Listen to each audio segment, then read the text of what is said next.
సంగారెడ్డి జిల్లాలోని నారాయణఖేడ్ పట్టణంలో శ్రీదేవి భూదేవి సమేత శ్రీ వెంకటేశ్వర స్వామి భవ్య ఆలయ నిర్మాణానికి శంకుస్థాపన కార్యక్రమం ఘనంగా నిర్వహించారు.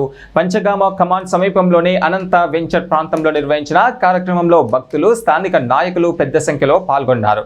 వేద మంత్రోచ్చరణల మధ్య నిర్వహించిన భూమి పూజ శంకుస్థాపన కార్యక్రమానికి నారాయణఖేడ్ శాసనసభ్యులు పట్టొల్ల అనుపమ సంజీవారెడ్డి దంపతులు ముఖ్య అతిథులుగా హాజరయ్యారు. వేద పండితుల ఆధ్వర్యంలో ప్రత్యేక పూజలు, యజ్ఞ మహోత్సవాలు నిర్వహించి శ్రీదేవి భూదేవి సమేత శ్రీ వెంకటేశ్వర స్వామి భవ్య మందిర నిర్మాణానికి పూజా పూర్వకంగా శంకుస్థాపన చేశారు. ఈ సందర్భంగా ఆలయ నిర్మాణం విజయవంతంగా పూర్తవ్వాలని భక్తులు ప్రత్యేక ప్రార్థనలు చేశారు.